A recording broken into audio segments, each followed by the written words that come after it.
తెలంగాణలో సంచలనం సృష్టించిన ఫార్ములా ఈ కార్ రేసింగ్ వ్యవహారం మరోసారి తెరపైకొచ్చింది. బీఆర్ఎస్ వర్కింగ్ ప్రెసిడెంట్ మాజీ మంత్రి కేటీఆర్ పై ప్రాసిక్యూషన్కు గవర్నర్ అనుమతి ఇవ్వడంతో ఈ కేసు ఇప్పుడు కొత్త మలుపు తిరిగింది. ఇప్పటికే 2 దశల్లో విచారణ పూర్తి చేసుకున్న ఈ కేసు పూర్వాపరాలేంటి? ప్రభుత్వం చెబుతున్నట్టు ఇది పెద్ద కుంభకోణమా, లేక కేటీఆర్ చెబుతున్నట్టు ఇది ఓ లొట్టపీసు కేసా?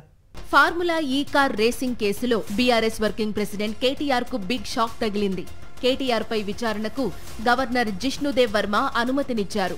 దీంతో ఈ కార్ రేస్ కేసులో కేటీఆర్ పై ఛార్జిషీట్ దాఖలు చేసేందుకు ఏసీబీకి లైన్ క్లియర్ అయ్యింది.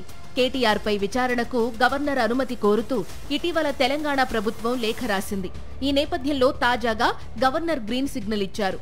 త్వరలోనే కేసుకు సంబంధించి కేటీఆర్ పై ఛార్జిషీట్ దాఖలు కానుంది. ఫార్ములా ఈ కార్ రేసులో క్విడ్ ప్రోకో జరిగినట్టు ఏసీబీ ఇప్పటికే ప్రభుత్వానికి నివేదిక ఇచ్చింది. 54,88,00,000 రూపాయల నిధులు దారి మళ్లినట్టు ఆరోపణలు చేసింది. ఈ కేసుకు సంబంధించి కేటీఆర్ ఇప్పటికే ఏసీబీ విచారణకు హాజరయ్యారు. 2 సార్లు ఏసీబీ విచారణకు, ఒకసారి ఈడీ విచారణకు కేటీఆర్ హాజరయ్యారు. ఆ టైంలో ఈ కేసును ఆయన లొట్టపీసు కేసుగా కూడా పేర్కొన్న సంగతి తెలిసిందే. ఫార్ములా ఈ కార్ రేసింగ్ వ్యవహారంపై 2024 డిసెంబర్ 18న ఏసీబీ కేసు నమోదు చేసింది. దీనికి సంబంధించి కూడా అప్పట్లో గవర్నర్ను సంప్రదించింది ఏసీబీ. 4 నెలల సమయం తీసుకుని న్యాయ నిపుణుల సలహా మేరకు గవర్నర్ కేసు నమోదుకు అనుమతినిచ్చారు.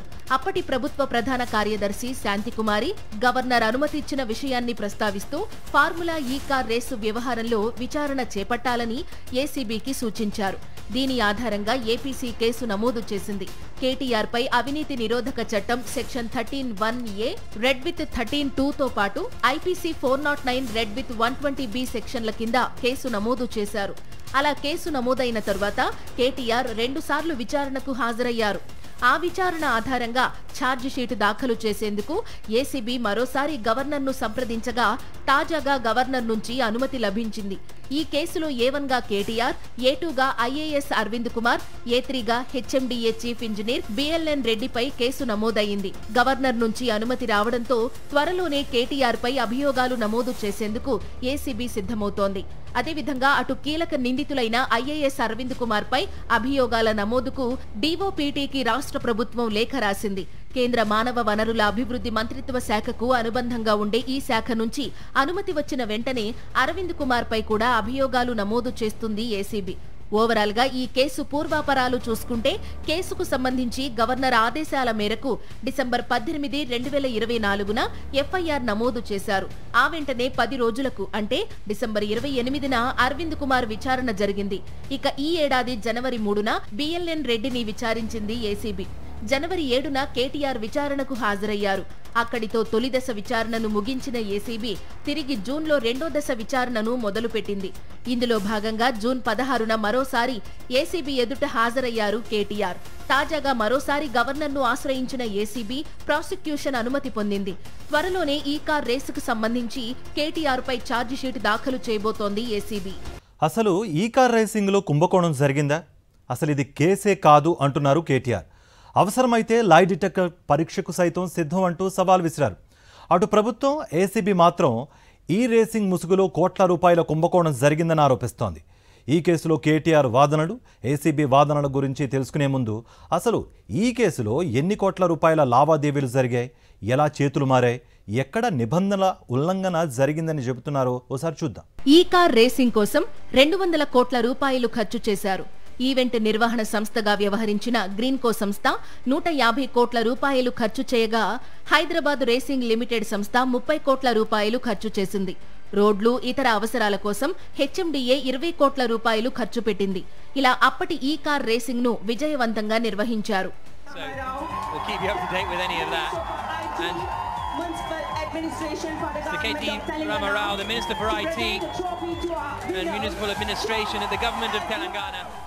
ఇంతవరకు అంతా బాగానే జరిగింది. అసలు వివాదం ఆ తరువాత మొదలైంది. ఈ కార్ రేసింగ్ తదుపరి సీజన్ను కూడా హైదరాబాద్లోనే నిర్వహించేందుకు నిర్ణయించారు. ఈ మేరకు ఫెడరేషన్ ఆఫ్ ఇంటర్నేషనల్ ఆటోమొబైల్ కంపెనీతో అప్పటి బీఆర్ఎస్ ప్రభుత్వం ఒప్పందం చేసుకుంది. 2023 అక్టోబర్లో జరిగిన ఈ ఒప్పందం మేరకు హెచ్ఎండిఏ నుంచి 55 కోట్ల రూపాయలు చెల్లించారు. ఎలాంటి అనుమతులు లేకుండా నిబంధనలకు విరుద్ధంగా ఈ చెల్లింపులు జరిగాయనేది ప్రధాన అభియోగం. ఇదే కాకుండా ఇంకా చాలా మొత్తంలో అవినీతి జరిగిందని ప్రస్తుత కాంగ్రెస్ సర్కార్ ఆరోపిస్తోంది. ఆ టైంలో ఎన్నికల కోడ్ అమల్లో ఉంది కాబట్టి ఎన్నికల సంఘం అనుమతి తీసుకోవాలి. కానీ అలాంటిదేం జరగలేదంటోంది కాంగ్రెస్ పార్టీ. అంతేకాకుండా ఆర్థిక శాఖ నుంచి కూడా అనుమతి పొందలేదని ఆరోపిస్తోంది. ఈవెంటుకు ప్రభుత్వం ఫెసిలిటేటర్గా మాత్రమే వ్యవహరించాలని, డబ్బుల లావాదేవీలు, ఖర్చులన్నీ Greenko, federation of international automobile కంపెనీలు చూసుకుంటాయని, కానీ నిబంధనలకు విరుద్ధంగా నిధులు విడుదల చేశారని రేవంత్ సర్కార్ ఆరోపిస్తోంది.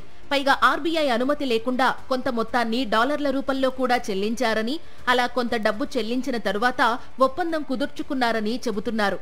ఈ అంశాల ఆధారంగానే కేసు నమోదు చేసింది ఏసీబీ. కేసు విచారణలో భాగంగా ఏసీబీ కొన్ని కీలక అంశాల్ని తెరపైకి తీసుకొచ్చింది. Greenko, federation of international automobile కంపెనీలతో ప్రభుత్వం త్రైపాక్షిక ఒప్పందం కుదుర్చుకునే ముందు ఎందుకు గవర్నర్ అనుమతి తీసుకోలేదనేది ఏసీపీ వాదన. ప్రైవేటు కంపెనీ స్థానంలో ప్రభుత్వం డబ్బులు చెల్లించాల్సిన అవసరం ఏమొచ్చిందని ప్రశ్నించిన ఏసీబీ, బిజినెస్ రూల్స్ కు వ్యతిరేకంగా విదేశీ కంపెనీకి 54 కోట్లు అత్యవసరంగా ఎందుకు చెల్లించారని ప్రశ్నిస్తోంది. అలా చెల్లించిన డబ్బు ఎవరెవరికి అందాయనేది ప్రాసిక్యూషన్తో బయటకొస్తాయని చెబుతోంది. కేబినెట్ అనుమతి లేకుండా, ఆర్బీఐ అనుమతి లేకుండా, ఎన్నికల సంఘం అనుమతి కోరకుండా ఆగ మేఘాల మీద కోట్ల రూపాయల నిధులు బదిలీ అయ్యాయని, ఖచ్చితంగా అవినీతి జరిగిందనే నమ్మకంతోనే అవినీతి నిరోధక సెక్షన్లు పెట్టామని ఏసీబీ చెబుతోంది. ఈడీ కూడా అందుకే రంగంలోకి దిగినట్టు చెబుతోంది. ఏసీబీ వాదనల్ని కేటీఆర్ బలంగా తిప్పికొడుతున్నారు. అసలు అవినీతే జరగలేదంటున్నారు కేటీఆర్. తనకు వ్యక్తిగతంగా లబ్ధి చేకూరిందనడానికి ఏసీబీ దగ్గర ఒక్క ఆధారం లేదన్నారు. ఎలాంటి ప్రాథమిక విచారణ చేపట్టకుండానే ఎఫ్ఐఆర్ నమోదు చేశారంటున్న కేటీఆర్, అవినీతి జరిగిందని భావిస్తే సదరు విదేశీ కంపెనీని ఎందుకు ఎఫ్ఐఆర్లో చేర్చలేదని ప్రశ్నిస్తున్నారు. త్రైపాక్షిక ఒప్పందాన్ని గౌరవించేందుకే ప్రభుత్వం డబ్బులు చెల్లించిందని, ఎక్కడా బిజినెస్ రూల్స్ ఉల్లంఘించలేదని అంటున్నారు. పైగా ఫార్ములా రేసింగ్ వల్ల తెలంగాణకు 700 కోట్ల రూపాయల లబ్ధి చేకూరిందని, ఆ విషయాన్ని ఎందుకు మర్చిపోతున్నారని అంటున్నారు. హెచ్ఎండిఏ డబ్బులు చెల్లించేందుకు కేబినెట్ అనుమతి అవసరం లేదని, ఇక ఎన్నికల కోడ్కు ముందే ఈ కార్ రేసింగ్ కొనసాగుతోంది కాబట్టి దానికి ఈసీ నుంచి అనుమతి అవసరం లేదని వాదిస్తున్నారు కేటీఆర్. ఇక ప్రభుత్వం చొరవ తీసుకున్న అంశంపై స్పందిస్తూ, అప్పట్లో అర్బన్ ఏసీఈ కంపెనీ ఒప్పందం నుంచి తప్పుకోవడం వల్లనే రాష్ట్ర ప్రభుత్వం రంగంలోకి దిగాల్సి వచ్చిందన్నారు. ఈ కార్ రేస్ కేసులో కేటీఆర్ను ప్రాసిక్యూట్ చేసేందుకు గవర్నర్ అనుమతి ఇవ్వడంతో తెలంగాణలో ఈ అంశం హాట్ టాపిక్గా మారింది. ప్రజలంతా మరోసారి ఈ కార్ రేసులపై చర్చించుకోవడం మొదలైంది. అసలు ఈ కార్ రేసు అంటే ఏంటి? సాధారణ ఫార్ములా 1 రేసులకు ఈ కార్ రేసుకు తేడా ఏంటి? తెలంగాణ ప్రభుత్వం ఈ రేసును ఎలా నిర్వహించింది? 2023 ఫిబ్రవరి 11న హైదరాబాద్ ట్యాంక్ బండ్ పరిసరాల్లో ఫార్ములా ఈ రేస్ పోటీలు జరిగాయి. ఫార్ములా 1 పోటీలు సంప్రదాయ ఇంధనాలతో నడిచే కార్లతో జరుగుతాయి. కానీ ఫార్ములా ఈ రేస్ పూర్తిగా ఎలక్ట్రిక్ కార్లతో నిర్వహించే పోటీ. ఇండియాలోనే తొలిసారి ఈ తరహా పోటీలు తెలంగాణలో జరిగాయి. Federation of international automobile FIA ఆధ్వర్యంలో ఈ పోటీలు నిర్వహించారు. హైదరాబాద్ వేదికగా రేస్ జరగబోతున్నట్టు 2022 జూన్లో అధికారికంగా ప్రకటించారు. పోటీల నిర్వహణకు అప్పటి మంత్రి కేటీఆర్, మహీంద్రా గ్రూప్ అధినేత ఆనంద్ మహీంద్రా కమిటీగా ఏర్పడ్డారు. పోటీలకు స్పాన్సర్గా తెలంగాణ ప్రభుత్వంతో పాటు గ్రీన్కో కంపెనీ వ్యవహరించింది. ప్రమోటర్గా ఏస్ నెక్స్ట్ జెన్ సంస్థ వ్యవహరించింది. ట్రాక్ సిద్ధం చేసే పనిని ప్రభుత్వం చేపట్టగా మిగతా వ్యవహారాలన్నీ గ్రీన్కో చూసుకుంది. హుస్సేన్ సాగర్ వద్ద 11 ఎకరాల స్థలంలో ప్రత్యేకంగా ఈ రేస్ కోసం ఏర్పాట్లు చేశారు. మొత్తం 2.37 కిలోమీటర్ల ట్రాక్ సిద్ధం చేశారు. అలా దేశంలోనే తొలిసారిగా ఫార్ములా ఈ కార్ రేసును తెలంగాణలో ఘనంగా నిర్వహించింది అప్పటి బీఆర్ఎస్ సర్కార్. టెక్నికల్ గా ఇది సీజన్ 9 కిందకు వస్తుంది. ఇక సీజన్ 10 కూడా తెలంగాణలో నిర్వహించాలంటూ ఒప్పందం చేసుకుంది అప్పటి బీఆర్ఎస్ సర్కార్. అయితే సీజన్ 9లో కీలకంగా వ్యవహరించిన గ్రీన్కో కంపెనీ సీజన్ 10కు వచ్చేసరికి పక్కకు తప్పుకుంది.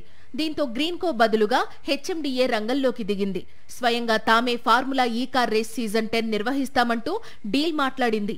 అప్పటి మంత్రి కేటీఆర్ మౌఖిక ఆదేశాల మేరకు హెచ్ఎండిఏ ఇలా ముందుకొచ్చింది. అయితే అనుకున్న విధంగా సీజన్ 10 రేసు జరగలేదు. తెలంగాణలో ప్రభుత్వం మారింది. కాంగ్రెస్ అధికారంలోకి వచ్చింది. లెక్క ప్రకారం 2024 ఫిబ్రవరి 10న సీజన్ 10 ఈ రేస్ పోటీలు జరగాలి. కానీ హెచ్ఎండిఏతో కుదుర్చుకున్న డీల్ను రద్దు చేస్తున్నట్టుగా 2024 జనవరి 6న ఎఫ్ఐఏ ప్రకటించింది. కాంగ్రెస్ ప్రభుత్వం ఆధ్వర్యంలోని మున్సిపల్ శాఖ ఒప్పందాన్ని ఉల్లంఘించడంతోనే ఈ కార్యక్రమాన్ని రద్దు చేసుకుంటున్నామని అధికారిక వెబ్సైట్లో ప్రకటించింది.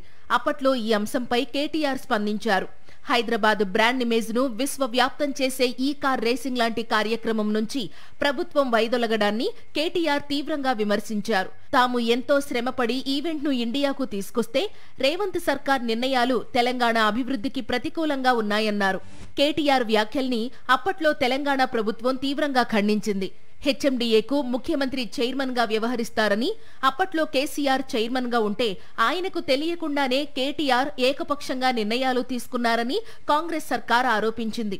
ముఖ్యమంత్రికి సమాచారం ఇవ్వకుండా మరోవైపు ఎలక్షన్ కోడ్ అమల్లో ఉండగా ముందస్తు చెల్లింపులు చేశారని రేవంత్ రెడ్డి ఆరోపించారు.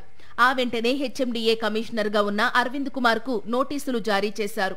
అప్పటి మున్సిపల్ మంత్రి కేటీఆర్ ఆదేశాల మేరకే ఒప్పందం చేసుకున్నామని అరవింద్ కుమార్ వివరణ ఇచ్చారు. అప్పట్నుంచి ఎన్నో మలుపులు తిరుగుతూ వచ్చిన ఈ కేసు ఇప్పుడు గవర్నర్ అనుమతితో ఛార్జ్ షీట్ వరకు వచ్చింది. ఏసీబీ కేసులకు గవర్నర్ అనుమతి అక్కర్లేదు. కానీ ఈ కేసులో గవర్నర్ అనుమతి తప్పనిసరి. ఎందుకంటే అవినీతి నిరోధక చట్టంలోని సెక్షన్ 17A ప్రకారం ఎవరైనా పబ్లిక్ సర్వెంట్ తన విధి నిర్వహణలో భాగంగా అవినీతికి పాల్పడినట్లుగా, అధికారం దుర్వినియోగం చేసినట్లుగా ఆరోపణలు వస్తే సదరు వ్యవస్థల అనుమతి లేకుండా విచారించడానికి వీల్లేదు. ఆ నిబంధనల ప్రకారం చూస్తే మాజీ ముఖ్యమంత్రి, మంత్రులు, ఎమ్మెల్యేలపై విచారణ చేపట్టాలంటే గవర్నర్ అనుమతి తీసుకోవాలని చట్టం చెబుతోంది. అందుకే ఈ కేసులో గవర్నర్ అనుమతి తప్పనిసరి అయింది. మరోవైపు ఈ కేసులో ఐఏఎస్ అధికారి కూడా ఇన్వాల్వ్ అయి ఉన్నారు కాబట్టి ఐఏఎస్ల అధికృత సంస్థ అయిన డీఓపీటీ అనుమతి కూడా తప్పనిసరి. సాక్షి టీవీ ప్రసారాలను నిలిపివేయడం చట్టరీత్యా నేరం. సాక్షి టీవీ ప్రసారాల కోసం మీ స్థానిక కేబుల్ ఆపరేటర్ని వెంటనే సంప్రదించండి. డిటిహెచ్లో, ఇంటర్నెట్లో కూడా సాక్షి టీవీ ప్రసారాలను వీక్షించవచ్చు.